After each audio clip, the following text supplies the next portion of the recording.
Hello everyone, thank you for joining Ranger 4's webcast, Support That DevOps Change Agents Need. Here to facilitate the discussion is Helen Beale and Daniel Breston. There will be a poll question in this webcast, so please do participate. And as mentioned earlier, please write any questions you may have in the chat box or use the question function in your GoToWebinar control panel, and they'll be answered at the end. I will now pass it over to Helen and Daniel.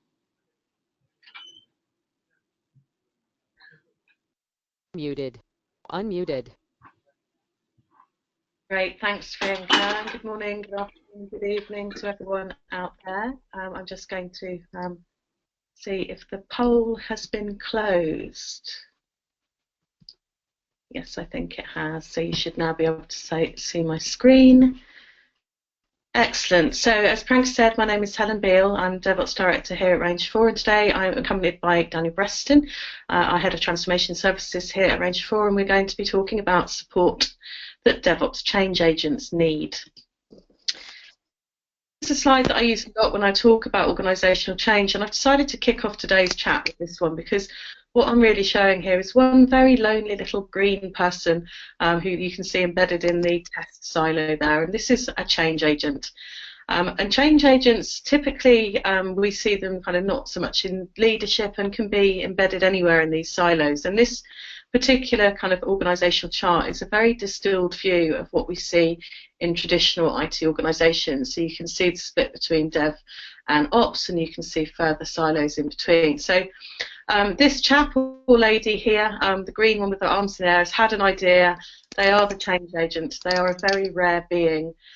Studies show that change agents typically are somewhere between 13 and 16, people that are open to change are somewhere between 13 and 16% of an organisation, and of them about 3% are people that actually have the qualities that make a change agent, and we'll talk more about what makes a change agent as we go through. So there we have our change agent, and here we have a quote from the very legendary Albert Einstein: "The world as we have created it is a process of our thinking. It cannot be changed without changing our thinking." And I put this one here because this diagram that we've put together that represents 90% of the IT departments that we work with is something that humans have created. It's a system that our thinking have created, and we've made that happen. And it can't be changed, as Albert says, without us changing our thinking. Now, skipping through quite a few slides, because we're not just focused on organisation today, we're focused on primarily change. So this is our DevOps Nirvana. So quite a few things have to happen before everyone here has embraced the change and become green and happy with their arms up in the air. And you can see there's some significant organisational change has gone on in the background there as well. We won't dwell on what that is today. If you want to know, you can get in touch or check out some of our previous webcasts where we talk about DevOps patterns. But the point is that change agent has got a lot of work to do to get all of those people on board. Here's another quote about change from C.S. Lewis, who is the author of The Chronicles of Narnia, amongst other things. And I quite enjoy this because what he's saying is that it's hard for an egg to turn into a bird, but it'd be very, very hard indeed for an egg to be able to fly. And what he's kind of saying is there are steps for evolution, transformation, metamorphosis, and we have to understand what those steps are and take them as they come along. Daniel, I know I haven't given you a chance to comment on anything yet. Have you got anything more to say about this particular quote? To me, this is where senior leadership has gone to a conference or something and then turned around and went, right, go do DevOps. And the organization is still an egg, and now they're supposed to go do this DevOps thing, and they haven't really been told what that is or what that means. So I love this quote. Yeah, me too. So yeah, it's step by step. It's evolutionary and transformation, isn't it? Now, this cartoon's come up a bit fuzzy as I've expanded it, so apologies. But Daniel and I refer to this one a lot, and we see this. We go to organisations, these change agents bring us in, and we sit with a load of people, and they're like, yeah, we really want some change. We can see that things can be better. And then we kind of say, right, well, you kind of need to do this. And then there's kind of stony faces all round, and people do want change, but generally people don't want to change themselves. They either are happy in their habits or secure and they're comfortable in their environment, or they simply can't be bothered. Any other reasons why particular individuals find change difficult, Daniel? No, I think that covered it. I like the slide that you're on now. So you probably know more about Woodrow Wilson than I do. He was an American-like president. In like around 1912, early 1900s, and it's quite interesting how long we've been talking about change. But I did enjoy this one. It's kind of change is really hard, and you will make enemies. I referred to some stats earlier. We in our DevOps Foundation course that we do as part of our DevOps Mastery series. One of the areas that we talk about is cultural change, and the 13 to 16% of people in an organisation being positive about change comes from the stats and the research done there. It is a bit of a bell curve, so it's not that everyone else is really anti-change, but there is certainly a proportion of naysayers, and people often don't like change because they find it very threatening. We'll come on to this with another quote in a minute, but yes, change can certainly make someone or make enemies of someone. So this table here is from Jim Cantarucci. Now he's a change leader. He runs change agent that runs an organisation. He talks about change leadership here. I found this really interesting because in the past we've talked about a change agent as a kind of singular body and a singular person that has this capability to motivate other people and see vision and make change happen and take people on a journey. But actually what Jim's talking about here is these different levels of change leaders or change agents. I was wondering, Daniel, I think it would be true and fair to say that in all of our customer engagements, the lead contact that we have is a change agent. But what I was wondering is where on the scale of change leaders that Jim has identified, we see the people that we work with. So I started, typically for me, I'll jump right to the end, starting at the champions of change. The strategic level, is that everyone that we work with, Daniel, do you think, if you look at that definition in a bit more detail? I think if you start at the champions of change, we don't, unfortunately, get a lot of those. And the majority of the people that we talk to are further down the scale. I like this because it challenges leaders in how do they define change and what are they really doing. And it links into the values of DevOps from CALMS, which is the lean leadership aspect. And what are you really doing to drive change instead of just saying go do change?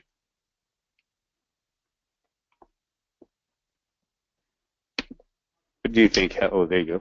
Yeah, I enjoyed this as well from Jim because he put this point out on the same article actually. So you've got the URL to this page where Jim talks about these 5 levels of change leader, but he also makes this comment, which is the majority of people that responded to a poll that his organisation undertook said that they seek their change leadership education externally, and this started me thinking that wow, so kind of what Jim. Some of his commentary around this and some of his learning is that actually most organisations need help from outside to make change. They don't have enough change leaders, perhaps, to help the change happen. And that made me then ask myself the question, well, what would an organisation look like if everyone within it was a change leader? Would it be chaos, or would it be like the most super hyper fast company ever? And I think you've got some thoughts on that.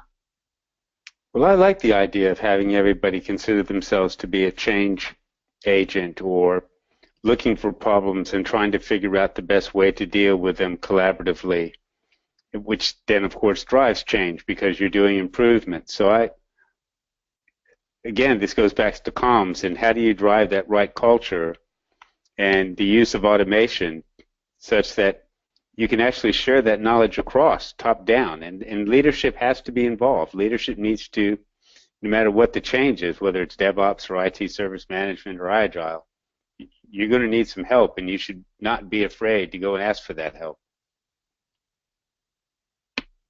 This is really what the webcast is all about. It's 2 things really, and on the call, hopefully we've got a mixture of change agents, also managers and coaches of change. And the question we're really trying to answer is what help should be provided to those change agents and what help should they be asking for.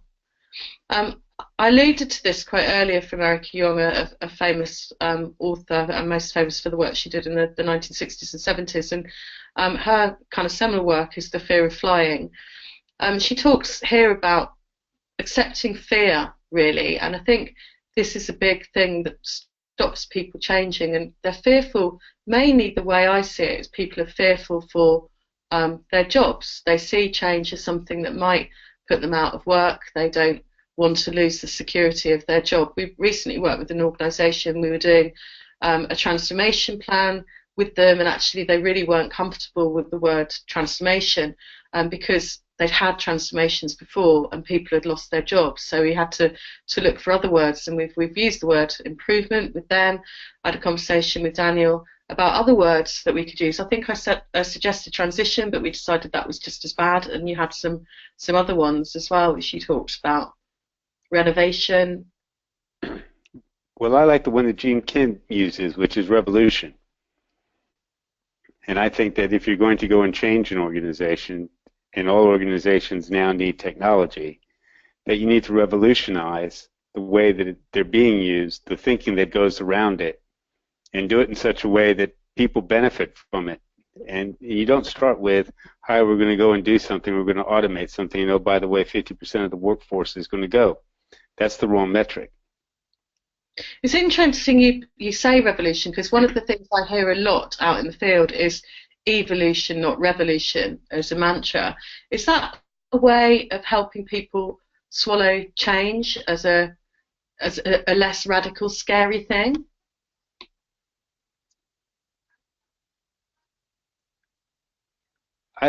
Well, evolution to me means that the next group of individuals is going to have a chance to evolve. So it's something that is happening at some point in the future. And revolution to me means, maybe it's my culture, means that I want that change now, and I'm going to go do something to actually make that change occur. I'm going to revolt.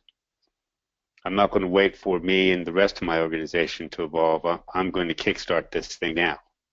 Do you think rebelliousness is a kind of key character even trait of a change agent? You might say that. Couldn't possibly comment. Oh my God, so clearly.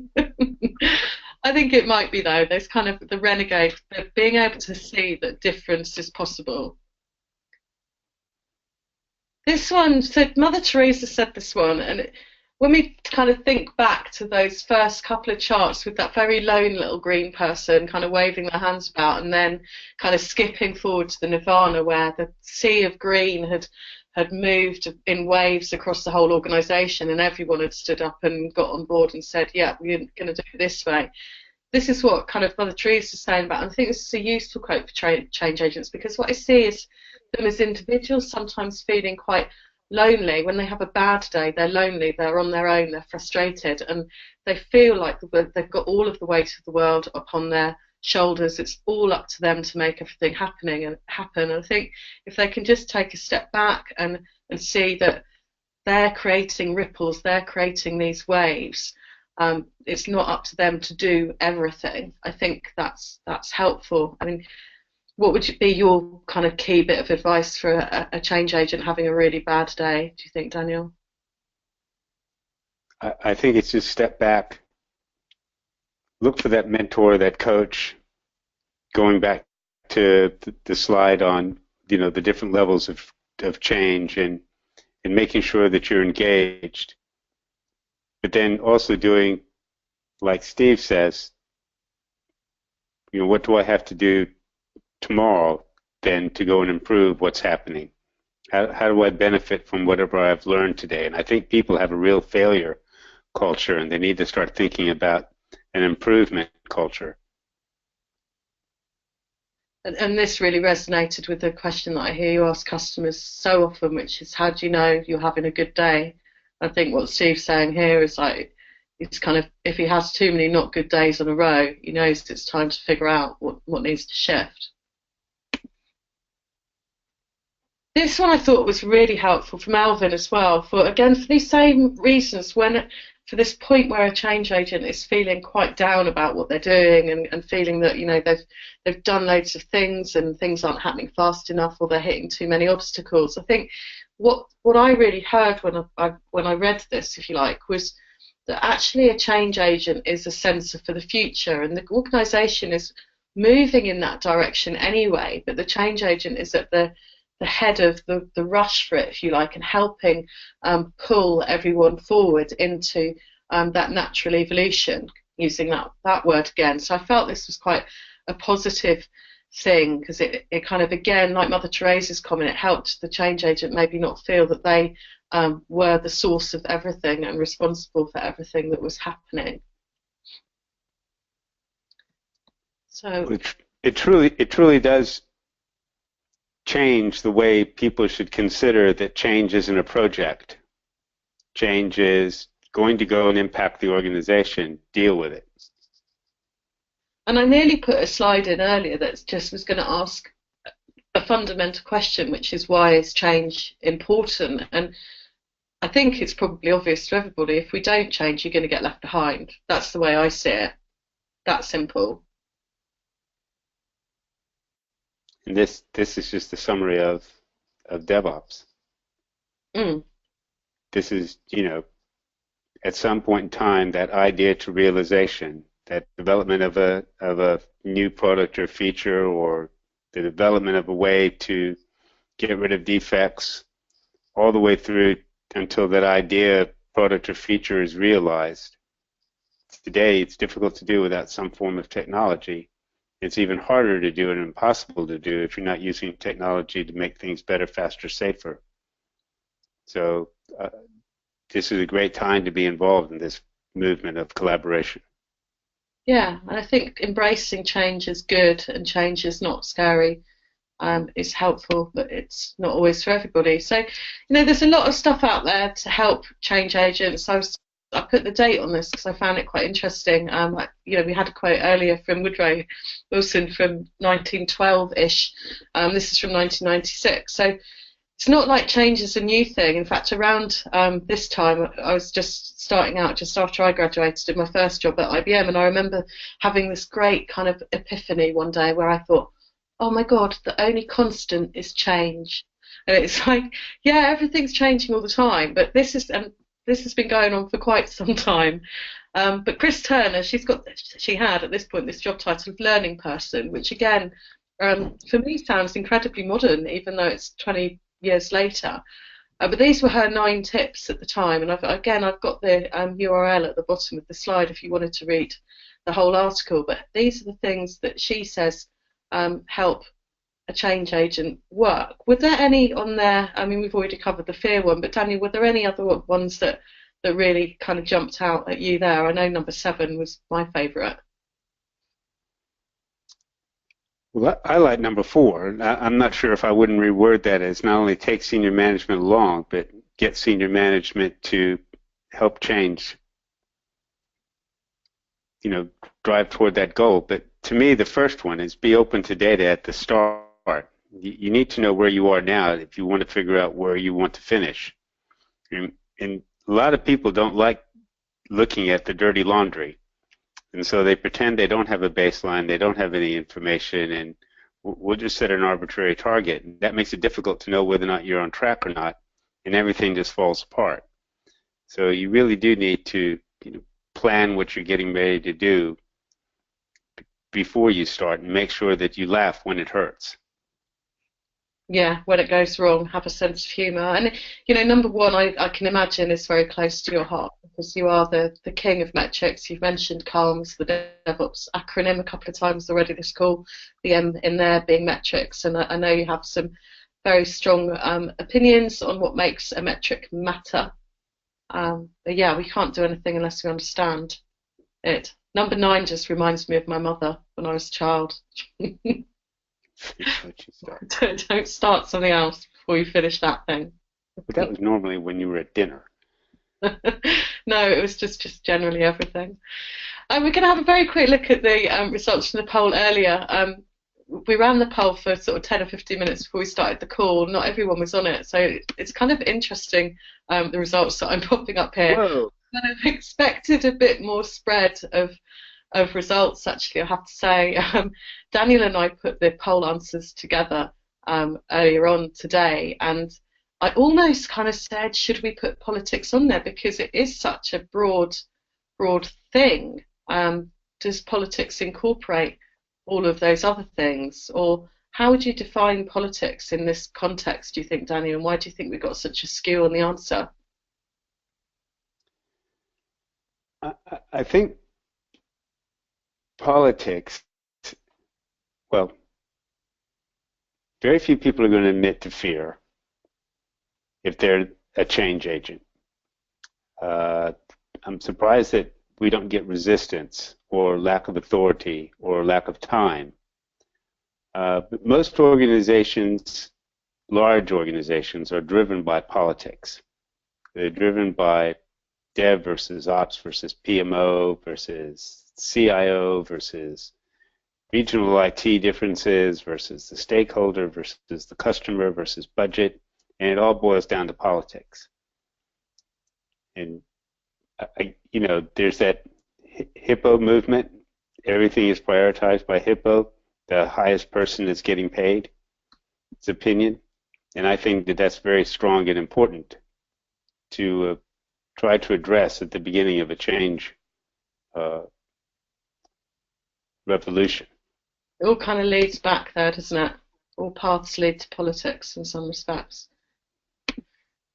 So we've talked around the subject, really, but we haven't kind of really, I feel, dived in. And as I said, there is a lot of advice out there for change agents. There's a lot of quotes and analysis on why change happens and why it's important and what change agents can do to make their lives better. But what about what change agents can ask for, and what managers of change agents can provide that will help change agents work better and not feel apathy and not feel demotivated and frustrated, but keep their energy levels high and keep them going? And the first one we came up with was time. And if I had £1 for every time I had heard people say we don't have time to save time, I probably wouldn't be talking to you now. I'd probably be on a beach somewhere with a pina colada.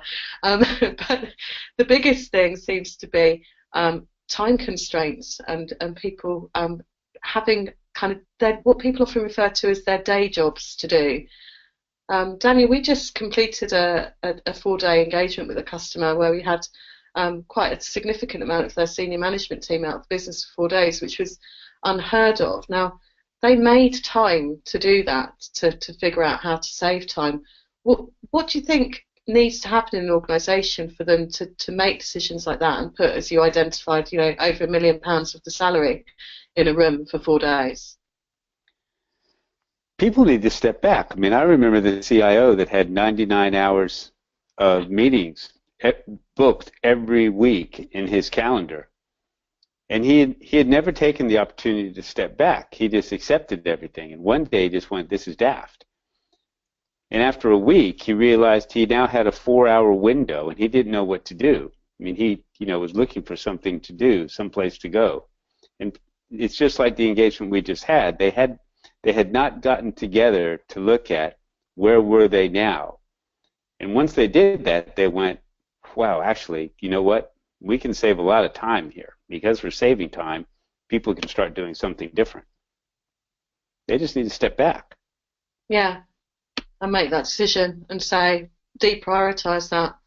And they were able to do that, and those people in the room were really key because they were leaders. They already had authority, but a lot of the change agents we work with are new to an organisation. I'm just going to flip back a couple of slides, actually, because I forgot to kind of hone into one of the points that that Chris Turner made, which was number 8, which I thought was interesting, which was know the business before you try to change anything, which I completely agree with. However, I kind of wonder how long you need to know the business for, because actually the change agents we often see are fairly new to an organisation, and just to generalise horrifically, but typically the longer a person is in an organisation, the less likely they are to want to drive change. They either become institutionalized or they've been through failed change programs before. So the kind of point I'm coming up to is a lot of the change agents we work with I know are relatively new to organisations and therefore don't have the authority levels that would really help them make change fast. But they do need authority to make change. So how can we help people, Daniel, with that dichotomy? If you're a manager in an organisation and you see you've got someone champing at the bit, motivated, energised to do something, but they haven't got authority, how do you give them authority and help everyone understand what authority they have? And I'm particularly thinking of Denmark when I'm asking this question. Oh, I was going back to where we were last week, which is just empower. I mean, I know it's an overused word, but the senior manager that came in every day to find out what had happened with the 18 to 20 people in the room and how they were progressing, he never gave them the how. He just explained the why and the what, and he let them get on with it. So there's one thing to have the authority to change and to help drive change. There's completely another thing to have the authority to go, and now I actually have the authority to empower my team to help me or my suppliers to help me. Yeah, absolutely. I think, you know, people need to believe they have authority when they've got it as well. It's like, it's kind of that old adage about asking forgiveness, not permission. It's going and trying something. We talk about collaboration ever such a lot in DevOps. DevOps, it's a synonymous verb. How can we help change agents have collaborative people around them? Can we mandate collaboration? Or can we end up in a situation where a change agent is desperately trying to talk to people and lead people and they're just being ignored?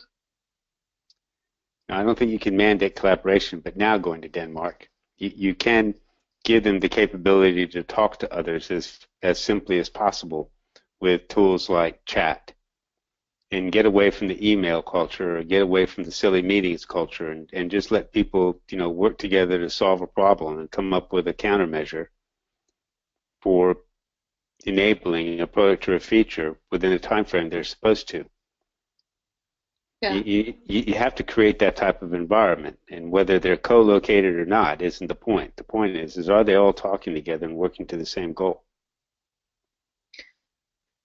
Yeah, and you know, co-location isn't the point, but I guess it does help organisations if they do kind of, and I do see this quite a lot as well. Just sitting people with each other, just stopping people sitting in offices. I mean, you talk about this from a senior leadership or executive leadership thing such a lot about getting people to open that door and walk the floor.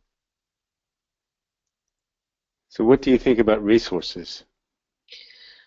Well, resources are, you know, it's people and budget primarily, isn't it? So, and also how you're organised. So if I'm thinking about last week again, one of the big things there was being able to actually get the right people in a room and actually recognising the priority of a job that they wanted to do.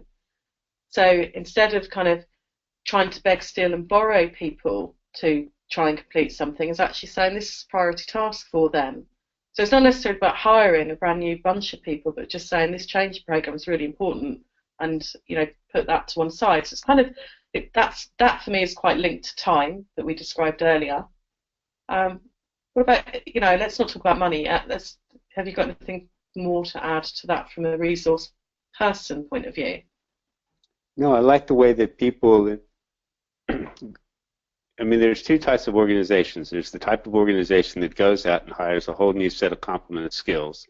And there's another another type of organization that says we're going to take our current people and upskill them. And what we're going to do instead is we're going to backfill them for now with people that can do the day-to-day job until we've transitioned. But then the new, you know, the people that we've upskilled are going to stick around because we've given them the opportunity to learn. So, you know, it's the management of resources and that message again. Yeah. And I think that's more important than the money, actually. I think that the sums of money here are often relatively small in comparison to the monies that they've already got invested in the business, and it's actually about rearranging them and, as you say, upskilling them and developing them as a priority. One of our favourite things, showcasing success and celebrating success. So, you know, this is being able to experiment and learn, as we kind of have touched on a few times earlier, having the time to try these new things, but them being celebrated throughout the organisation. So if you're managing a change agent or supporting a change agent in any way, spreading the word when something really good happens is absolutely critical, right? Well, celebration typically comes with the annual review and somebody hands you a bonus, but that's an entire year.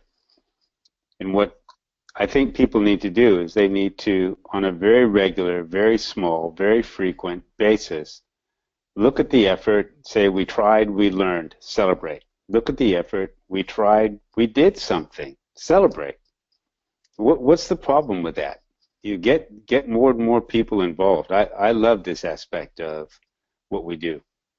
And you've very much talked about the continuousness of life and DevOps there as well. And we've just recently launched a survey actually about how continuous is your DevOps, which it sounds like a kind of ridiculous title in some respects. But if you fill out the survey, it'll start making more sense to you, hopefully, because there are all these different aspects of continuous that we have appropriated and aligned with DevOps. And one of them being about continuous improvement, which is all DevOps really is, actually, is about doing stuff better. We'll send you a link to the survey after this webcast. But yeah, don't do it once a year, do it all the time.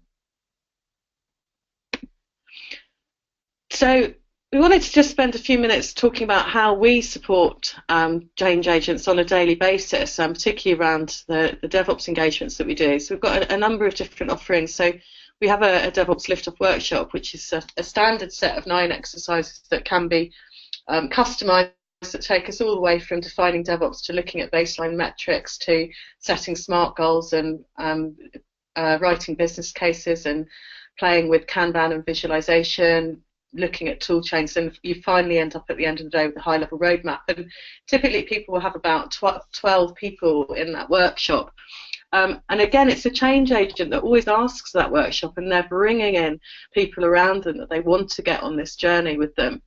And they spend a whole day in a room going through these exercises. It's pretty intense. No exercise is longer than 40 minutes, many are around 20 minutes. But it gets everyone on the same page and singing from the same hymn sheet, to use another phrase that's quite commonly used. We also have a set of discovery engagements that we work with. Some people are ready for a maturity assessment. Some people really feel that they're greenfield and they want a readiness assessment. But as Daniel was talking about earlier, this is where we're really getting a handle on these baseline metrics and understanding the current state, so where you're going to move from. And then the second part of that is looking at what the roadmap looks like and the best practice improvements moving forward. Taking you back to that slide earlier on from Jim, with the different levels of change lead, the 5 levels of change lead, do you remember that massive green star on there about how many people are looking for external resource to help them with change? Lots of people want us to come in at this point because it really helps to have an impartial third-party view on what they're doing. It strips away those politics, that 100% that we got on the poll. If it's us from outside, then we can't be accused of game playing and such like. So that's really powerful. Typically a standard engagement is 10 days. It's about 2 days of us on site doing a whole stream of interviews and a project stakeholder kickoff meeting, and then some report writing analysis and some alignment on matrices, and then coming back and presenting the roadmap. Daniel, as the BSM mastery and coaching expert, would you like to cover the next 3, please? Well, I think one of the outcomes of a readiness assessment or a maturity assessment is that because we've interviewed people across the organization, people start getting a really good overview of this is how we thought it was working, and other people are going, yeah, but this is really the way it's working. And when they start to look at that, they realize that they don't actually know end to end, or very few people, if anybody, knows end to end exactly what's happening, why is it happening, and how to change it.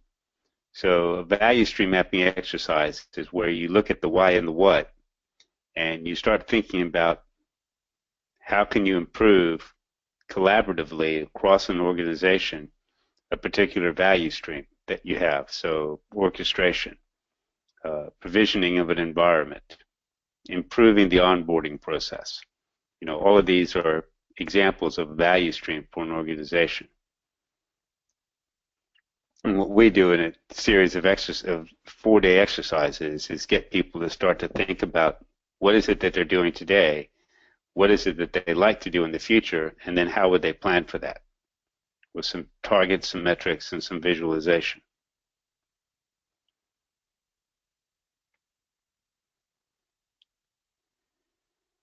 So you're going to talk to us about mastery and coaching as well? Moving on from that, we do a variety of DevOps mastery. We're on the board of the DevOps Institute and based with them, and we do a DevOps Foundation course. This is basically to get the knowledge of what is DevOps, the principles, the values, the common language that you would need into an organization. Following on from that, we have the Agile IT Service Management course, and I realize a lot of people think that IT service management isn't very agile, but actually it's as complicated or as easy as you'd like to make it. But if you look at the benefits of Agile from a how do you create things, a process is just something you create. So how do you own that? How do you go and use the principles around Agile and merge them with the principles of IT service management across that whole idea to realizations scheme is what DevOps Mastery is about. And soon we'll be offering a new course, which is then, and what is an Agile process owner? If you have Scrum Masters and Scrum Leaders and you have Agile IT service management individuals, how can you make your PMO, your portfolio management system, better linked to the way that the rest of the organization works? So these are some of the mastery courses that we have that we're developing now. And finally, every once in a while, the change agents need help. They just need somebody to ask a question to.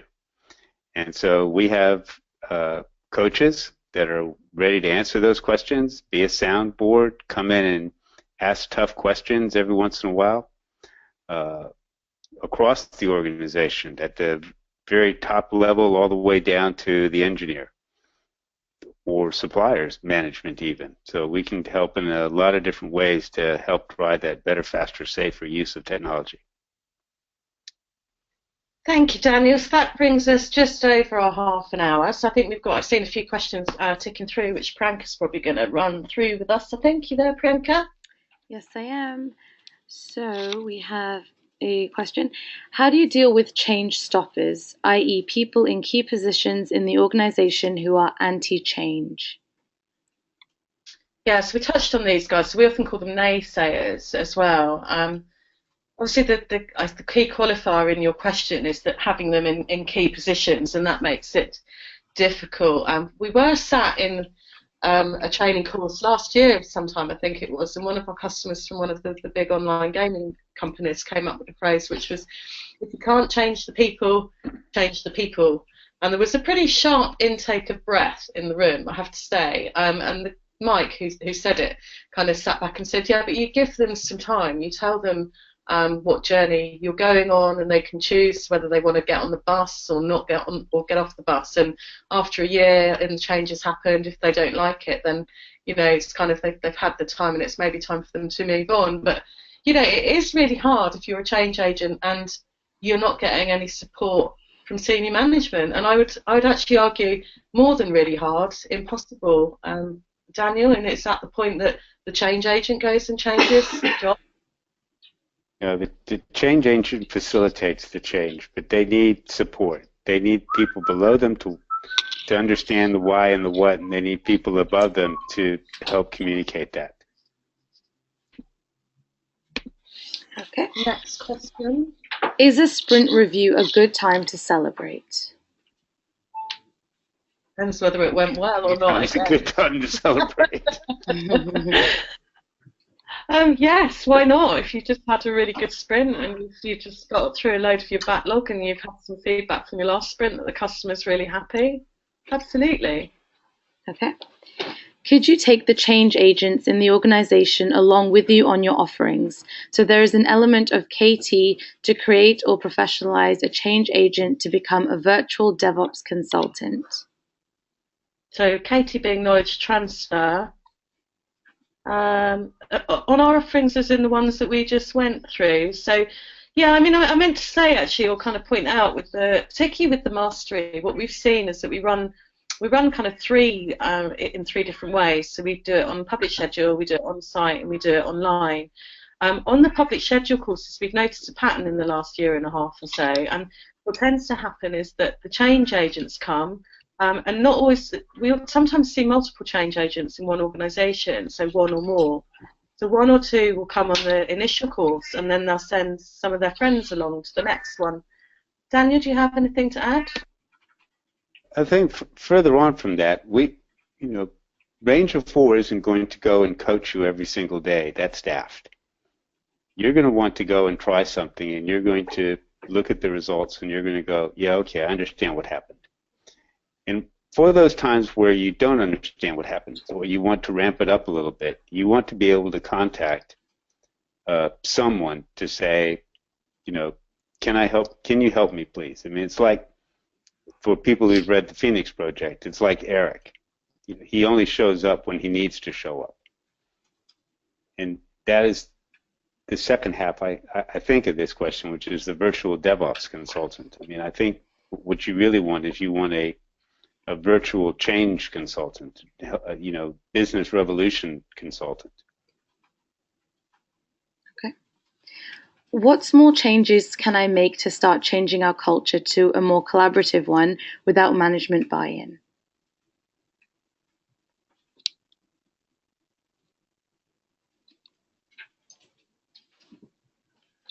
I guess you need to ask the question why, and you need to ask the question, what problem are you trying to solve? And if you can come up with an answer, don't necessarily worry about the how. If you can answer the questions why and what, see whether or not anybody else will then join you. You can't change an organization on your own. You can't start a revolution unless you understand the why and the what. Okay.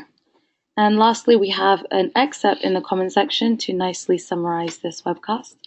And it goes like this. Why are you always in such a hurry, Mr. Lipwig? To which he responds, because people don't like change, but make the change happen fast enough and you go from one type of normal to another. And that's from Terry Pratchett, Discworld 36, Making Money. And it was Brian's submission, so thank you very much for that, Brian. And that's all for the questions. So thank you, Helen and Daniel, and thank you everyone for joining us. A follow-up email will be sent with today's slides and recording. Thanks, everyone. Thanks, Franca. Thanks, Daniel. Thank you, everyone, for joining. Bye.